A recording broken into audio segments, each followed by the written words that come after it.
Good morning, viewers at home. Welcome to the program SuperDawn. I am Vera Super with you on this morning edition of the program. It's a wet morning. We woke up with the rains and the weather is really beautiful this morning. And I hope you did enjoy your weekend. Well, today on the show, we're going to look at the papers. We'll review some of the stories in the papers this morning, and we'll move away to our topic we want to treat. And this morning, we want to look at the police recruitment exercise that took place over the weekend, issues that came up in that exercise. Loads of people had said that, hey, they brought in Arabic, and some other people were saying, well, it was not evenly balanced. While some other chapters are saying, do we really need a federal police? Or we should go for the state policing? And this is what we're going to be looking at this morning in this edition of the program. Of course, you know what we also do? After the review, we take the topic, then we go straight to our sports segment. It's going to be interesting. We played over the weekend, and we'll tell you more on that event. But first, let's go on this break. When we come back, we will take the newspaper review. Let's go on a break. We'll be right back.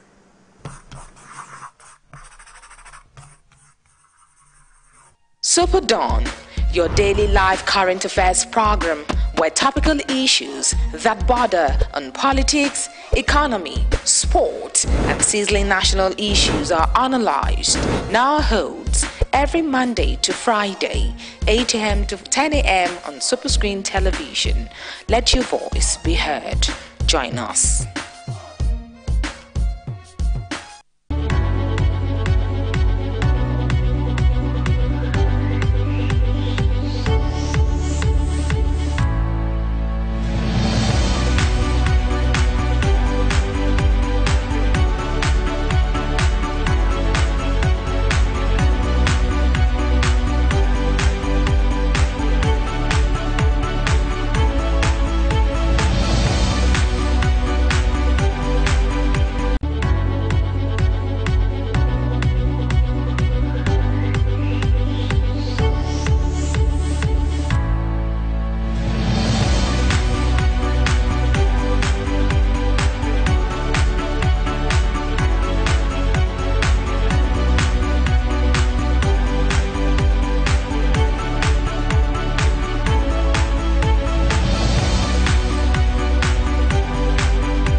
Welcome back. Well, I don't know, but it's the newspaper review segment. And before we go on a quick break, I guess we're having challenges here with the colors, but let's just go ahead and they'll get it sorted out. The engineers are working on it.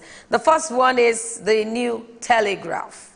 Saraki governor gave us firearms, money, vehicles, suspect. But let's go on this break. We'll be right back. I guess something is wrong somewhere. We'll be right back.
Welcome back. Well, we'll continue with the program. We want to review the New Telegraph, and it says, Saraki, governor gave us firearms, money, and vehicles, suspect. And the writer says, Senate President Ahmed, allegations baseless. Police summon Saraki. Very interesting this morning in the papers. 5 suspects arrested in connection with the April 5th bank robbery in Offa, Kwara State, and the killings of 30 persons in the state have confessed to the alleged links with Senate President Bukola Saraki and the governor of the state. During investigation, the police stated that the 5 gang leaders allegedly admitted and confessed that they have been summoned or were sponsored with firearms, money, and operational vehicle by Saraki and Ahmed. Well, this is in all the papers where we heard the suspect mention names and mention the Senate President Bukola Saraki and also the governor of the state. They were the sponsors of that robbery. Okay? We also have this in the papers. DSS withdraw 11 operative attached to Senate President. This is getting interesting. Ahmed's chief of staff, personal assistants arrested. And that's the governor of the state's chief of staffs and personal assistants arrested. But I'm going to take the one from the DSS. The Department of State Services, the DSS, yesterday withdrew 11 of its operatives assigned to the President of the Senate, Dr. Bukola Saraki. The New Telegraph also learned that the authorities of the Secret Police equally recalled some of his operatives attached to the Speaker of the House of Representatives, Honorable Yakubu Dogora.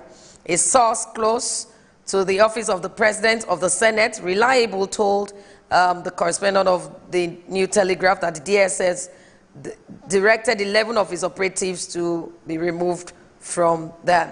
Well, we don't know if it's because of the alleged statement by the suspect, but the DSS moved in, and the drama is on. We will tell you how it goes. We're going to tell you that. From Saraki and Ahmed, the governor of Kwara State, Abdullah Fatai Ahmed, said they've denied sponsoring, funding, arming, and supporting political thuggery. Saraki and Ahmed described the allegation that they are behind the killings of 33 persons and robbery of 5 banks in Kwara State as baseless. Well, maybe they've invited the Senate President, maybe when he gets there, maybe he'll give his own side of the story. We also have this one in the papers this morning. Fayose, Fayemi, APC trade words over shooting. The Ekiti State Governor, Mr. Ayodele Fayose, has alleged that the All Progressive Congress APC governorship candidate in the July 14th election in the state, Dr. Kayode Fayemi, wants to frame him and some chieftains of the People's Democratic Party up for murder, okay? This is just as the Ekiti State chapter of the APC accused Fayose of compliances in the last Friday's shooting incident that nearly claimed the life of Okpayemi Bamidele, a former member of the House of Representatives. We heard what happened. Many stories there where some alleged was the fault of a policeman trying to avoid being mobbed by the crowd. Some says he was trying to pursue the crowd away from some VIPs. Well, lots of stories from that end. Well, but here says Bamidele moved to Lagos Hospital. New exercise duties, rates for tobacco, alcohol, beverages take effect. Buhari signs new amendment today. We also have this, 2019. We will not rely on money to win. PDP replies President Muhammadu Buhari. The People's Democratic Party, PDP, had told President Muhammadu Buhari that its goodwill and support of Nigerians are enough to secure victory for it in the 2019 general elections. The party, which was responding to Buhari's statement that the All Progressive Congress cannot match the resources of the opposition in the 2019 presidential election, said PDP will not rely on money to win the general elections. Well, maybe finally from this paper, airport concession. International airlines to raise fares. Well, they shouldn't do that right now because, I don't know, Nigerians are going through loads of things, and if you raise that, if you raise it up, who is going to pay? People will not fly again. Okay, away from the New Telegraph, we have the Nation newspaper this morning, and it says, police, Saraki Ahmed indicted for offer robbery. And the writer says, Senate President, it's a plot to embarrass me. And from the governor of Kwara State says, I have no link with suspects. Okay, in the Nation newspaper, suspects all, you could see the names of suspected people here for that robbery gang squad is written here. Saraki is to answer allegations from confessions of 5 gang leaders arrested for, and the bank robbery and the killing of 33 persons in the state. This is from Dr. Saraki. Dr. Saraki will want the public to disregard this claim as a baseless allegation and another plot by the police to implicate him by all means. Well, this drama, I call it drama because counter accusation from both parties. We have this Ibito Cement acquires U.S. oil firm. You can get more stories in the papers. Bank daily CBN loans hit 216 billion. We have here INEC to make card readers mandatory for 2019 polls. Bukola, Buhari, Obasanjo, Tinubu, others mourn Akombi. And here we have Ekiti shooting, Bamidele moved to Lagos. Ndidi we play against SEC, says Raw. Okay, we also have here economy, security orders 3 years after. It's a feature that you can get the Nation newspaper to read more. Away from the newspaper this morning, we have the Daily Trust, and it says, of a robbery, why we invited Saraki police. And the writer says, Senate President, I will honor invitation. And we are his political talks by suspects. National Assembly keeps own budget details secret. There is a united voice against Okorosha, Oyegun says. And we have NRC to begin haulage of petroleum product.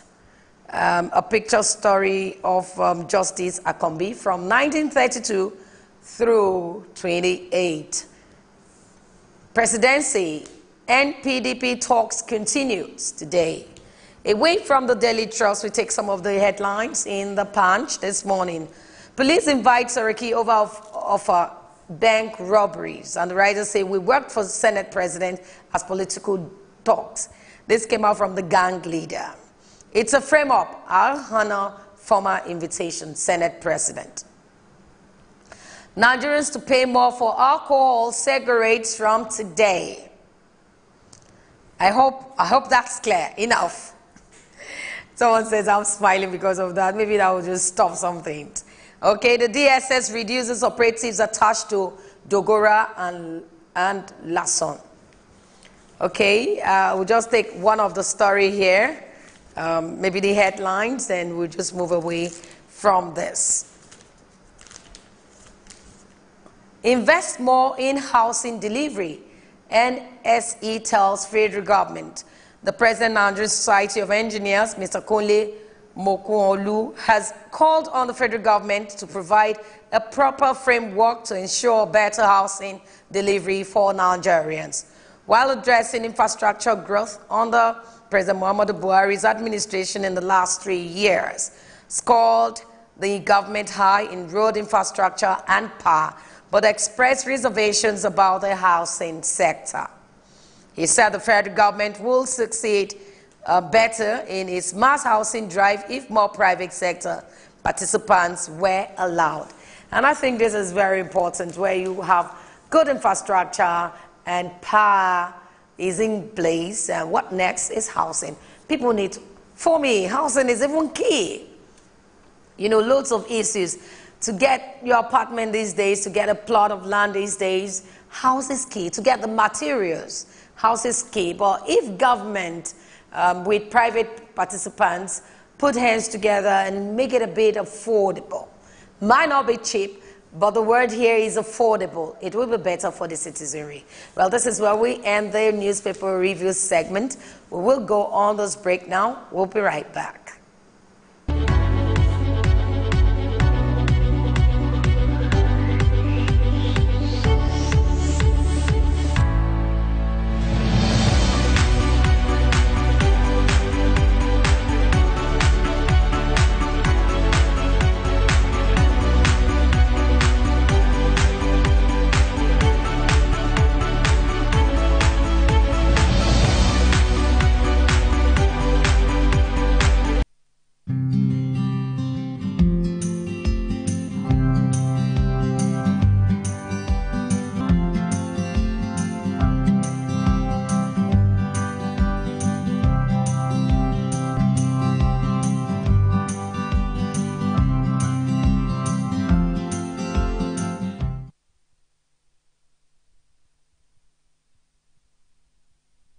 Ginger is a very popular spice that is used widely in cooking and can be processed in a variety of ways. It has quite a unique flavor and is an ingredient used in many savory foods. It also has long been used as a remedy for various ailments, whether alone or in conjunction with other herbs and spices. And researchers continue to show just how effective it can really be. Ginger has several benefits as it contains a compound known as 6-gingerol. The compound has so far shown that it might be able to slow or even stop cancer cell growth in prostate, pancreatic, and ovarian cancer. If abnormal or damaged cells are able to start growing out of control, then a cancer may occur. An early test indicates that ginger could hold the key to the treatment. The good news for nausea sufferers is that ginger has been shown to be quite effective at relieving the symptoms. Nausea can be very unpleasant symptoms and can have a variety of causes. Ginger has long been used by sailors as a remedy for seasickness and can also help patients recover through nausea symptoms after surgical operations. Many people have difficulty controlling their blood sugar level. If there's too much sugar in the blood, very serious complications can occur. Studies have shown that consuming just 2 grams of ginger powder every day can reduce blood sugar levels by 12%. It can also make improvements of around 10% in the long term. It also has a positive effect on oxidized lipoprotein, which can have a significant effect on health diseases. Menstruation can be quite an unpleasant experience for many women, with some suffering painful cramps and headaches every cycle. Pain during menstruation is known as dysmenorrhea and is a very common problem. Studies have shown that just a single gram of ginger a day can be enough to reduce both the duration of pain and their intensity. Every day we use our joints, and this results in wear and tear. Over time, this can result in a condition known as osteoarthritis, which is a fairly common ailment amongst older people. It can be very painful and can lead people to be unable to use their joints effectively. Studies have shown, though, that symptoms from osteoarthritis can be reduced with the help from ginger. Infections can really be quite unpleasant and they can also be very easy to pick up. Though there are treatments available, it would clearly be not to get an infection, but ginger could help. Ginger contains a substance known as gingerol, and studies have shown it to be very effective in combating infections such as bacterial infections, viral infections, and some fungal infections. Stomach ulcers are painful lesions that are found on the stomach's internal lining. They are caused by a lack of protective mucus that protects the stomach's internal lining, allowing the lining to be harmed by stomach's digestive enzymes. Stomach ulcers are less likely to occur among people that consume ginger powder. One study shows that ginger can be effective at helping to prevent aspirin-induced stomach ulcers, in particular by blocking the activity of the enzymes responsible. One of the main causes of indigestion is a delayed emptying of the stomach, while an inability to digest as effectively as usual is also a common cause. Tests have shown, however, that ginger is able to speed up the emptying of food from stomach, which helps to prevent indigestion. Heart disease and high cholesterol levels are very closely linked. High cholesterol levels can lead to the buildup of cholesterol in the arteries, potentially blocking them. This can be and often is fatal. The cholesterol that is responsible for heart disease is known as LDL. A study was undertaken on people with a high level of cholesterol, which showed that in 45 days, 3 grams of ginger powder a day caused a considerable reduction in the cholesterol levels. Another study in rats shows that ginger was able to reduce cholesterol levels as effectively as atorvastatin, which is a drug used for this purpose. Oxidation causes stress in the body and helps to cause it to age over time. All parts of the body are affected, including the brain, and this leads to complications in later life. Ginger has antioxidant properties that helps to protect the brain from oxidative stress, helping to prevent complications such as Alzheimer's and dementia.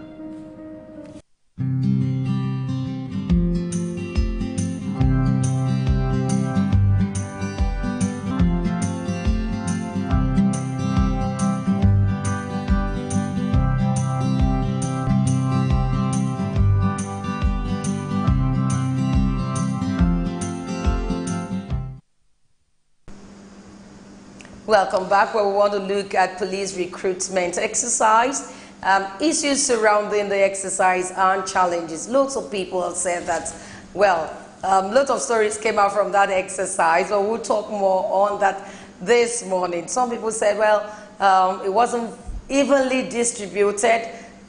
Some had said that some sort of Arabic language came into the examination. Cancelled that insinuation, saying it's not true, and some other persons are saying, why should Kano or Katsina or Kaduna or wherever has the highest take? Well, we're going to look at all of these issues surrounding that this morning. The phone lines will be open. We want you to call in, tell us as we continue with the discussion. The issues, I think, is with the Nigerian police recruitment exercise. If you know more, if you don't know, I don't want you to be gasping. I want you to just say what you know about it. Tell us what you think about the Nigerian police first, and the 6,000 policemen that the president talked about. Tell us all of those issues if you know more, and give us solutions to that. Well, I'm not going to be discussing this alone this morning. I have my colleague in here.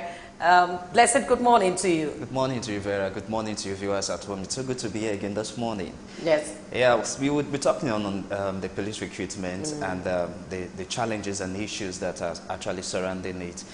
This is something that we have been having over time before now. If you remember the Nigerian immigration exercise that happened some years back, it's quite appalling that we are having such recurrence again. No, but when you say recurrent, we have to put it in the table straight.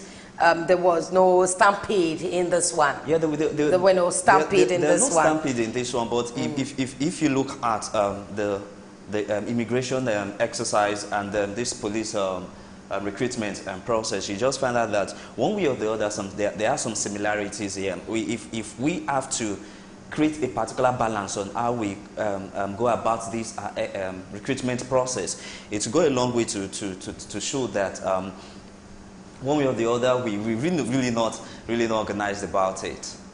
Okay, we have our guest in the studios this morning that will be taking us. We're going to be having him for this segment alone this morning. We have Barrister Kunle Kolawole. Good morning to you. Thank you, Vera, and thank you for having me. Good morning to you too. Good morning to all the people listening to us. Yes, we want to look at the police recruitment exercise recently. I must say that we had about over 37 5,000 candidates. That's huge for that exercise. But the establishment couldn't take all of the 37, and remember that the president came up with 6,000, and then they took about over 5,204 candidates in that exercise. So I want to look at this exercise. At this time in our country, do you think we needed to have done this? Yeah, absolutely. I think so. When you look at the huge population of the country and all the difficulties or challenges that we are facing in the area of security and all that, not just in the northeast, in the middle belt, in the south. This morning the paper was full of what happened in Offa. In a decent society, that kind of a thing can be described as robbery. It would appear to me to be a massive invasion of that community. So when you look at all the security challenges all over the Federation and all that, you and I could well say that, look, we require to have enough men, more men in the Nigerian police. And not just the Nigerian police, I think for all the other security arms of the government. We are a country of about 180 million people. And you look at the population of the police, the population of DSS, immigrations and all that, I think they are not enough. So you think that they needed to have done absolutely, more? Absolutely. But looking at what we need, especially now, the security challenges in the country, do you think we need to look at state policing? Because the vice president of this country put his weight behind the state policing. Yeah, I am also one of those persons who have been in support of the Nigerian police. But those who have stood against the creation of the Nigerian police also have their own point for saying so. When you look at our history as a country, especially during the First Republic, when there was state police on ground and other, it was an organ that was massively abused, in which politicians will even go to the mortuary and then carry dead bodies and go and dump in front of their political opponent's house, and ask the state police or the native authority, the native police at that period in time, to go and arrest their political opponent and then go and prosecute them for crimes that they didn't know anything about. So you also look at what happened in the Second Republic, in which the police was being abused all over the place. Also even take an environment like Lagos, for example. When LASMA first started, look at the way and manner the LASMA people were behaving. Even though they were not an arms or a weapon carrying a police, but they could also be described as police, but it was massively abused. LASMA was waylaying people, extorting money, harassing people. They were attacked taxi driver, bus driver, that even in the process, some of these people died in their hands and others. So these were some of the things that people were saying, that they were saying they would not support the state police. And then a lot of people clamored that it's going to be abused if it is allowed. But by and large, when you look at the massive security challenge that we have in the country today, I think this country will be better off if we have the state police. And there are semblance of state police already. In a place like Lagos, you have the Lagos State Neighborhood Security Corps and all that. They could be described as a police because they can gather information, make arrests, and then hand you over to the nearby police station for prosecutions and what have you. If you also look at LASMA, it's also a police. The abuses that we used to see with them in the past has been tempered. We no longer see much of that going on now. And then you also go to some states in the north and northern. They have what we call ISBA, which is also a kind of state police that they used to enforce. So we have state police. Already we have them. They may not be carrying weapons. In a way, because the Constitution in 214 section of our Constitution has amended, has said that we cannot have, we just have one police force. Exactly. So what then happened to that Constitution?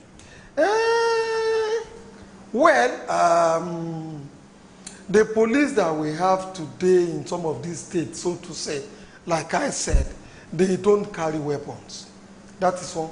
Secondly, they cannot prosecute. Most time when they arrest you, they will take you to a nearby police station and then hand you over to the police. The police will complete the investigation and then maybe take you to the appropriate court or the court that has jurisdiction to try you for whatever crimes you are led to have committed. Furthermore, it would appear to me that they are just responsible, or they are shadowing responsibility to just gather intelligence report and make whatever they are finding available to the appropriate authority for prosecution. So to that extent, they can be described to be police as such, because a former police will be able to carry weapon, they'll be able to arrest, they'll be able to prosecute. They will also have places that they can keep you kind of a custody. When you are arrested, before they take you to the nearest court, they can keep you in there. All this paraphernalia, some of the so-called organizations that we describe as police now, in these states, don't have those paraphernalia. So that extent, you cannot say that they are a former police. Okay, Barrister, let me take you back to the recruitment process that was done recently in the country. Now, we have 36 states in the country, including the Federal Capital Territory here, and 5,170, 5,253 candidates were actually shortlisted for the police recruitment. Now, I'd like to ask you this now. With these amounts being shortlisted, do you think we can actually fight insecurity head-on? No, I don't think so. It's not enough. The country is already overwhelmed by insecurity. Like I said, some of the challenges that we are facing today, in fact, can be described as mere security. Some of them tended towards a kind of insurgency, an insurgency that tends to overwhelm the whole country with the view to even overthrowing the legitimate government or the legitimate authority that we do have on the ground. So if you put in a mere 500 and something thousand additional policemen for some of these things, by the time you divide them within the 36 states and then the federal capital, I mean, they are less than maybe 300 or thereabouts. So I don't think that is going to be enough. When more importantly, that you even find out the bulk of the police that we have on ground today, are they strictly doing police duties? The answer is no. I'll give you an example. A sizable percentage of the police that we have are attached to the big men in the society, politicians, businessmen, and influential community leaders. So those ones are taken outside the former or the regular police duty. A lot of them are also attached to the banks and the financial institutions and other to keep security in some of those places and other. You also have a sizable percentage of the Nigerian police. They are attached to the courts as prosecutors and other. So the regular police that really have to enforce security and other, they are probably less than 55% of the population that ordinarily should be enforcing security. So when you put in this to augment that now. In my humble opinion, considering the economy, considering what we have, because you also have to pay these people. You have to pay them. You have to pay them well. Pay them well. You also have to provide special allowances for them when you send them an operation and other. And you and I do know that the country is facing a lot of challenges with regards to really mustering the necessary resources to be able to provide for some of these people. Well, two things or three things I would want to suggest, or that I think the federal government can really look at to solve some of this problem. One is investment in technology. Today, it is not the number of men that you have on ground that will really do the job, but the cutting-edge, the technology that you have at your disposal. Imagine if we have cameras in most of the strategic places in the country, especially on the street, that are crime-prone and other. That is a form of, that is an instrument for gathering intelligence report without anybody necessarily having to be on ground. Imagine if all the divisional police offices have choppers, helicopters that they can deploy when there are security challenges within their domain and other. That will go a long way without you having more men in the police. I also imagine, as we used to have in the past, in which the police have informants in most of the strategic places that are crime-prone in those days. A shoe shiner who sits in front of the building could be an informant to the police. He will be paid. He will be gathering intelligence and order and making it available to the security people for them to be able to do their work. If we revert back to some of these little things and order, I am sure it will go a long way in helping the police to be effective in the discharge of their responsibility, such that you don't require to have a massive manpower all over the place. In fact, in so many countries of the world today, it's robots, artificial intelligence, CCTV camera, satellites in space that will be able to map for you security prone and challenges in some of these places. So that is the area we should really be investing. But you see, the challenges is in a third world country like this, where there is a huge youth population, and we are turning out gradually on a daily basis and all that. If you say you are investing in technology to some of these problems, that means we might not be able to employ people. So what do you do with all these university graduates, polytechnic graduates, college of education graduates, even secondary school leavers and primary school leavers that are churning out on a yearly basis. So it has to be a balancing act. While we are investing in technology, we must also be considerate in finding solutions to really getting some of these young people whom we are churning out of school to get employed in some of these places. Okay. And then security is a very good, a veritable place where we can get them absorbed into. Okay, is it all about just recruitment? Shouldn't it be because of the feelings lots of people have out there about the police force? Some will say that the police tells us we are their friends. Yes. But some people will disagree with you because of some of this attitude. Shouldn't we also begin to look at those we are bringing into the force? Honestly, that is a very, very fundamental issue. Very, very fundamental.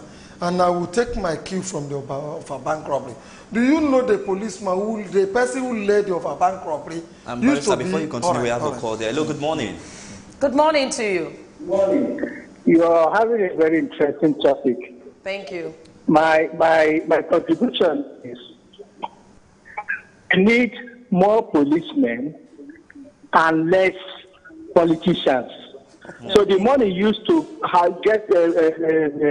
pay politicians should be halved, and then because security comes first for both politicians and citizens. So we need more policemen, all the security apparatus, and then less politicians. Thank you. Thank you so much. Yes, you want to react to what he has said? So I totally agree with him that the police are being abused now with the way and manner they have been deployed. You remember in the Senate, it became an issue in which Senator Mesau raised an issue that most times the police authorities deploy these policemen to the big men, to the banks and all that, and they are receiving very, very huge pays from those politicians as businessmen and then the bank, which does not go into the nation's treasury. That this money ends up going to the pockets of the the high-ranking police people who are in there. Up till now, nobody has been able to do, to do a thorough investigation and come out with a conclusive report to disabuse or to refute the allegations that Senator Mesau made on the floor of the Senate and all that. So to go back to what I was discussing regarding your question as to what we have to do before we bring in men to the Nigerian police, I was giving an instance. I will allow you continue with that, but there's a caller. Yeah. Hello, good morning to you. Hello, good morning. Yes, good morning. I hear you very well. Good morning to you. Good morning. I'm screaming. Morning, sir. Yes. Yes, sir. Good morning. So the contribution I want to make concerning the police recruitment is this. See, the area where I stay and do business, I see a lot of things that happen around. The police are not working. You see policemen, about more than 20, 30 of them, around the market, looking for someone to buy market and escort them. I ask, is this one Nigerian police? Do you find me? Okay, I saw in a police in a motor in a Kekemara park in Munshi. Police will go to the Aburu and collect money from them and sign. You find me? So when I look at all this, I say, are these ones are still police? In our market there, they are seeing them every day. Every day they are there. If we are talking about if IGs or the commissioner of police can come out of the office and walk around Lagos, I see those that are not working. You understand me? Okay, so those people are not working. In right for them, see them walking around. Okay. Looking for, okay, I want to follow you to go escort the motor to this place, to that place. I asked this one from the police. I saw Army come and raid all their people that are doing that thing last year. Raid all of them.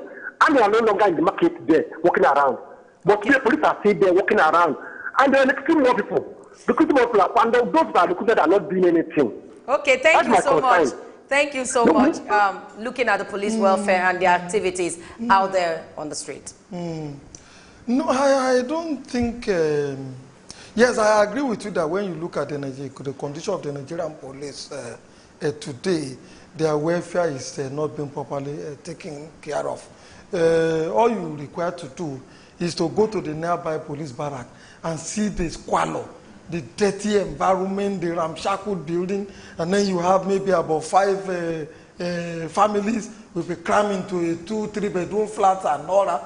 A father will dress in front of their daughter and then the son will undress in front of their mothers and all that. If you have children and policemen who are living in this kind of squalid environments and all that, the possibility that they'll be able to discharge their responsibility to society in a very, very decent manner is very, very remote. So most time when the police go out in the street in there, he is already a worked up person. He is angry. He is a rundown. His welfare suffer. His children are not living in the best environment. So what do? They have weapons in their hand. They now take it on the average Nigerian person whom they find on the street. You also go to their police stations and all that.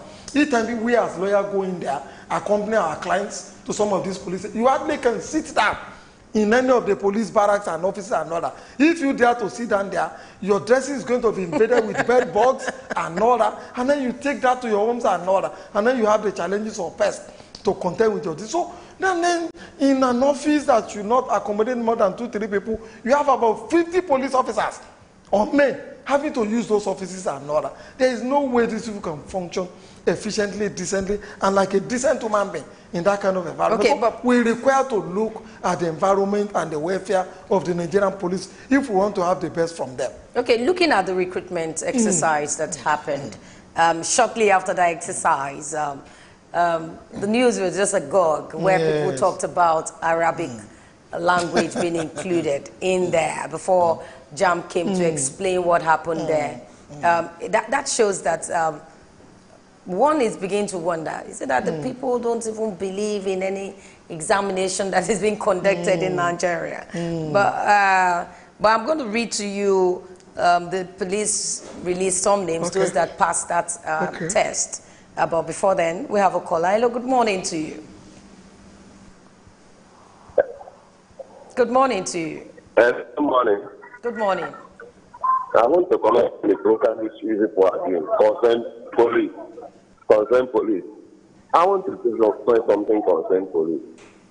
If you are saying that police are working, what is the work of police? Because the kind of embarrassment that police are giving to individuals in Lagos State is too much. The important, those that call SARS, they will arrest people anyhow, and whatever you say, they will not. They are not even ready to take whatever you have offered to them, and they want them to take you to court, and the court that they take you to is just them. There's nothing for you to say that you can be able to see you without you coming out with money. They arrest my boy, they took money, a lot of money, he spent a lot of money before coming out. What is the work of that? Yes, for me, I believe that they should send all the people called themselves, let them go to north and fight for these people that is fight killing people anyhow. And number two, I want to comment is this. Concern the police. Hello? We can hear you. We can hear you. Go ahead. Concern the police people. Okay. Okay, at least. Okay, thank you. Thank you for calling. You heard what he said. Blessed, you wanted to say something while he was talking. I just want to look at this issue of security in another perspective here. Now, Lagos State in particular has been very key into the financing of the security in the state. Now, we have the Lagos State Security Trust Fund, and a lot of has been done as regard that. But still, we still have some loopholes in insecurity in the country, and also the ways and manners our security forces officers to behave. Now, I'd like to ask you, Barrister, how do we address these loopholes? All these investments into the security in the state? Well, first and foremost, let me say there is never going to be a perfect security situation or system. Look at a country like America, look at a country like Britain and other Germany, with all the infrastructure on ground, with all the training, with all the wherewithal. You see our security breaches here and there. As you are taking a step forward to ensure that the citizens are adequately protected and other, the criminals who want to breach this security are also inventing new means, ways and methods within which to perpetrate their crimes and whatever. So it is going to be a continuous exercise. That is ensuring that people have the security. As to Lagos, I think we must commend them. They've been very proactive in terms of providing security, and they're spending a lot of money. Okay, I'm going to hold you there. There's another caller. Hello, good morning to you. Hello, good morning. Good morning. Good morning. I love the program this morning. Thank you. I want to make my own contribution. Please go right ahead. I never knew that people would still have interest in joining police. I'm so surprised. Is it because of lack of no work or what? Because people lack of no work, so much. no job.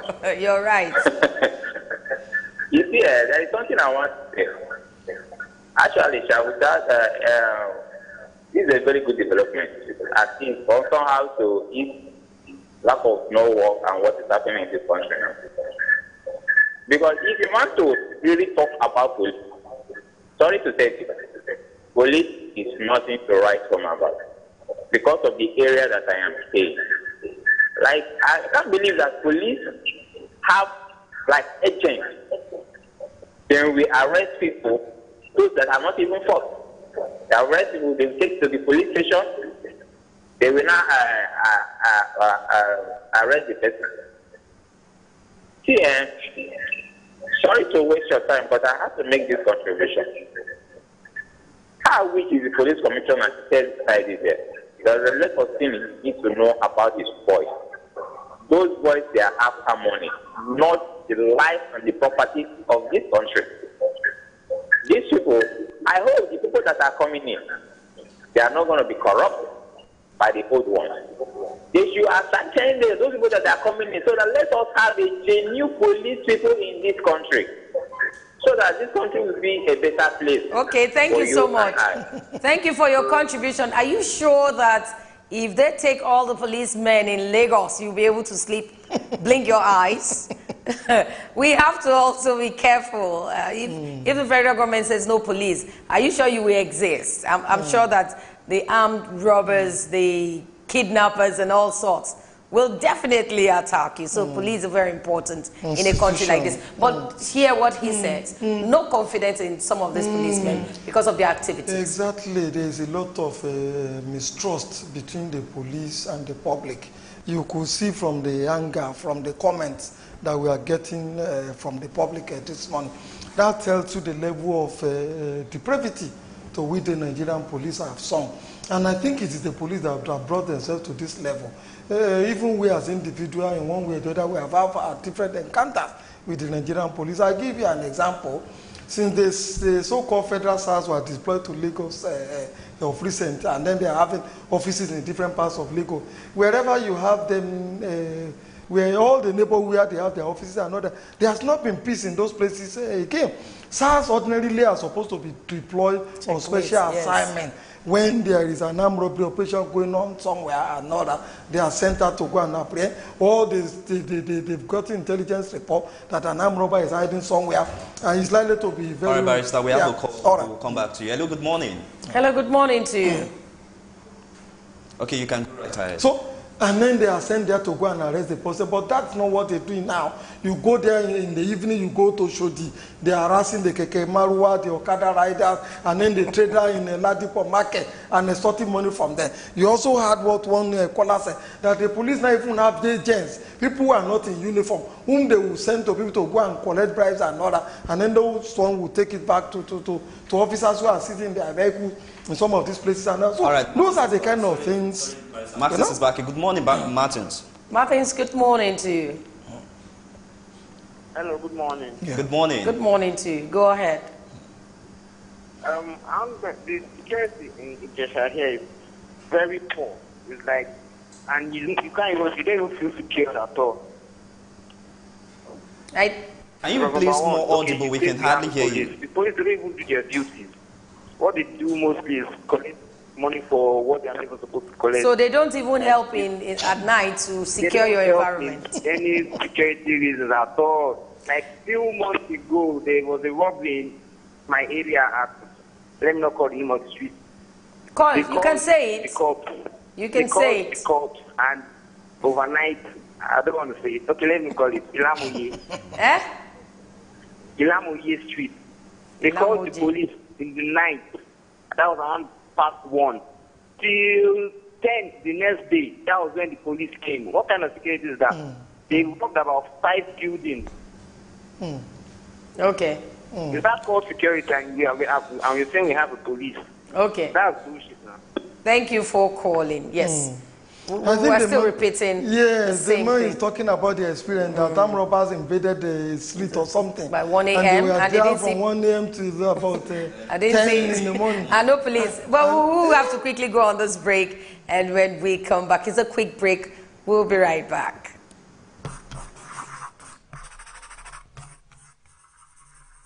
SuperDawn, your daily live current affairs program where topical issues that border on politics, economy, sport, and sizzling national issues are analyzed, now holds every Monday to Friday, 8 a.m. to 10 a.m. on Superscreen television.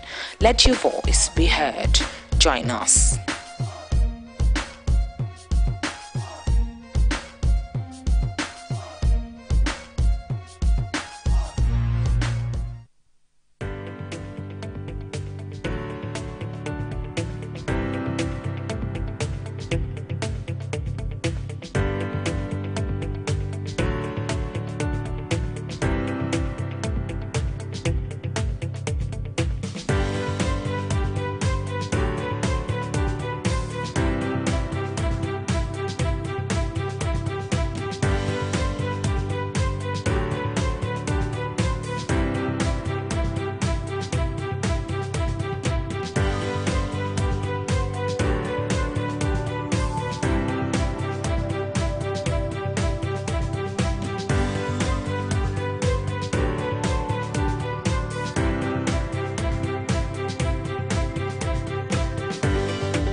Welcome back. We're still looking at the Nigerian Federal Police and looking at the recruitment. But I'm going to, because of time, let me just read out what happened, the list, the names that was brought in. From Kano, Kano has the highest take in that exercise that happened. 308 persons were taken. Next was Katsina.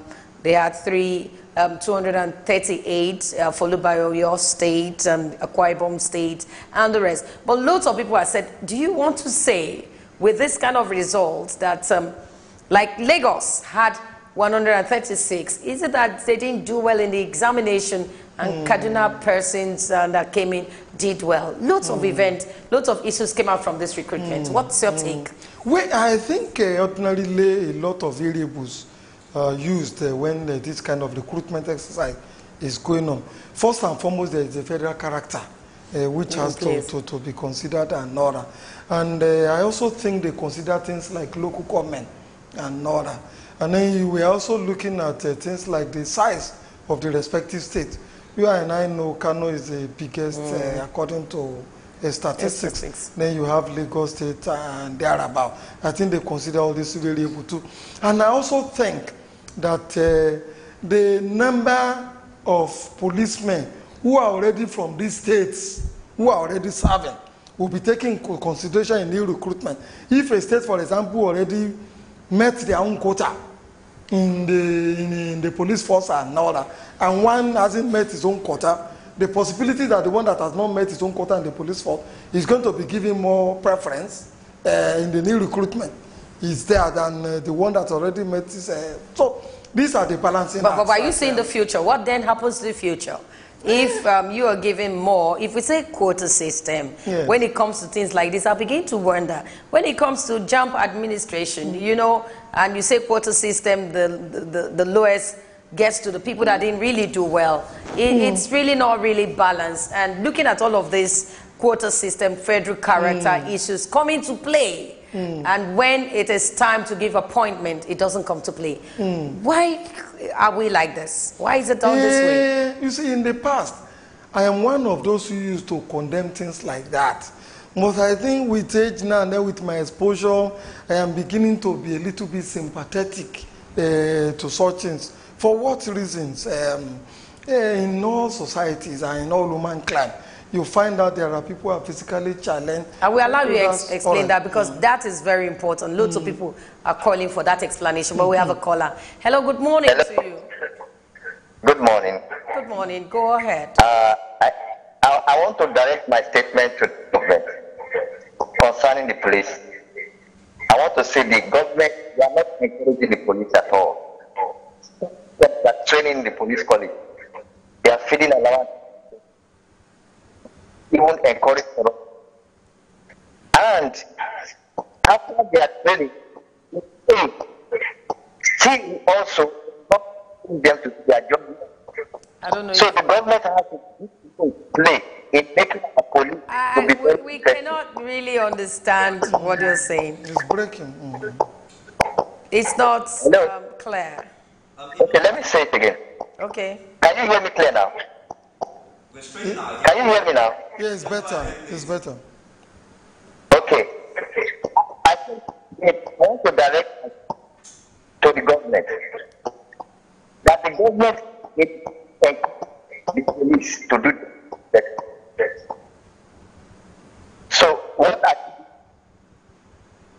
Please do well to call us back. We can hardly hear you over there. Now, Barrister, you were saying something? Yes. So as I'm saying, if you give opportunity to only the strong and you leave out the weak, you are not creating an equitable and egalitarian But if you want to society. give position appointments, do you look at the strong and the weak in giving appointments? I'm of the opinion that everybody should be carried along. Take, for example, it's a constitutional requirement that you must balance this in so that there's going to be even development all over the country. And then I give, for example, my own experience in secondary school. Some of us who are coming from homes in which our parents were not educated, our ability to speak good English in those days, compared to those, the so-called Omajebota, who came from homes that were educated and all, they spoke better English than we did. They wrote better English than we did.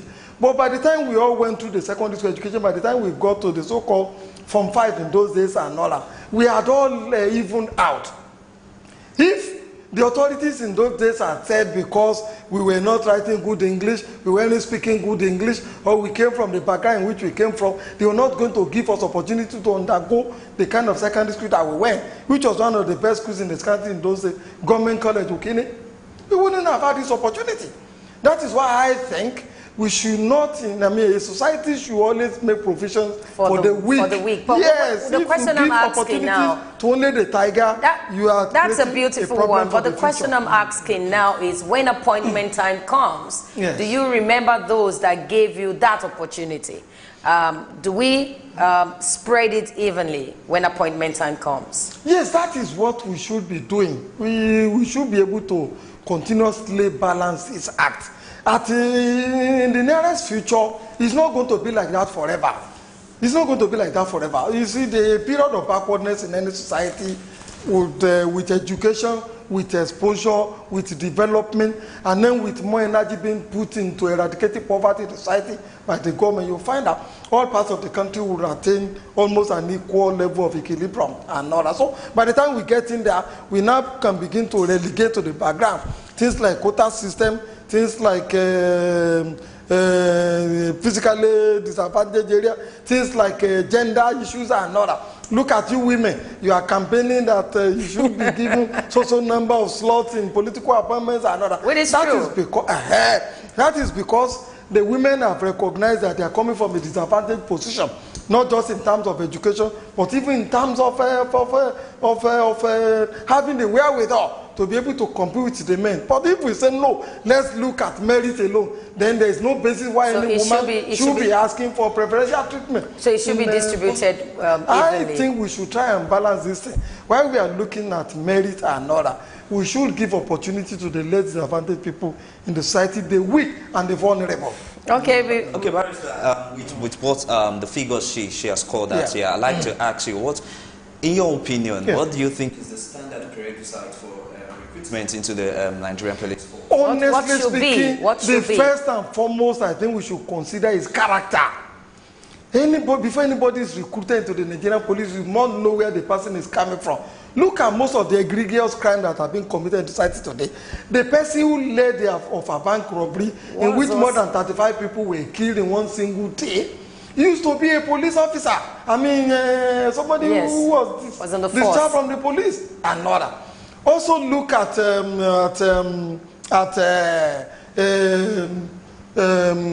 which other area. Some people went to kidnap some Catholic priests in the east and north, and even killed one of them and all. Some of them were former police officers. So, because how the third persons get into the Nigerian police is because the screening exercise was in that thorough. So, in my own humble opinion, character should be the first thing. We must know where you're coming from before you get in there. Some of the corruption that we have highlighted today and other, if some of these people are coming from very good background, if they are coming from very good home, if they are coming from a background in which there is the fear of God, I'm sure some of them wouldn't be doing this. I know some police officers, for example, who don't take bribes. Decent. I know a lot of them. I know a lot of them. But majority are just dirty. They go specifically to the police with the intent to go and engage in enrich themselves. They think when you enter the police, the possibility that you quickly get rich is there. You can also use the police to protect your family and protect your peculiar your interest and not the interest of society. That is why many people go in there. When people go into custom and immigration, they are going there because they want to get rich quick. These are things that we should begin to de-emphasize. And the way we de-emphasize that, we must emphasize on character of the persons coming to the police, because you cannot say because of poverty, you cannot say because of unemployment, you cannot say because of... well, can the mindset cause all of these things? Because I am used to some of these police barracks in Lagos and Ikeja, where you don't want to say, you don't want to step there. It's really dirty. Exactly, and exactly. If I think we begin to look at that environment, it might help. Don't you think so? The environment first. In fact, that should be the departure point. That is the area we should first and foremost look at. The environment in which the police do their duties. The police barrack, the army barracks. Look at all the police barracks. In the last 20 years, has there been any new army barrack that has been built? Where has the population of the Nigerian police get increased?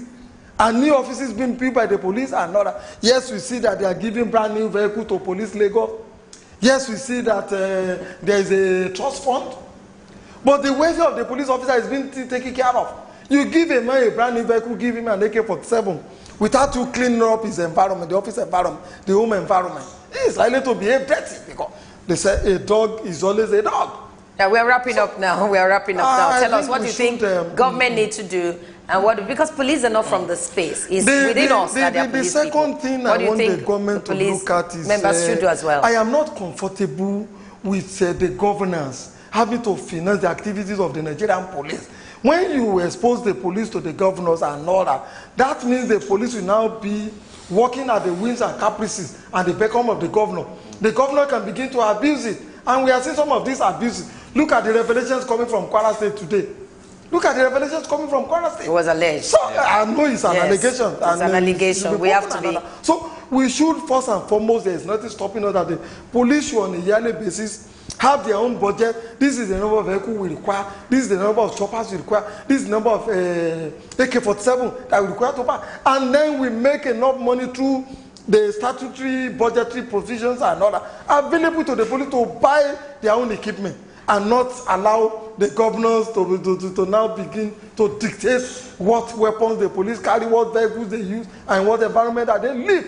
So long as the governors or the so-called security trust fund that are providing for the police and other, you cannot solve the problem in the Nigerian police. The police must fend for themselves. They must say this is what we need to do our job in a year, and then this country must provide. We have to wrap up now. I want to thank Barrister Tunde Kolawole for coming on this segment of Thanks the program. for having me. Well, viewers at home, I hope you enjoyed that segment.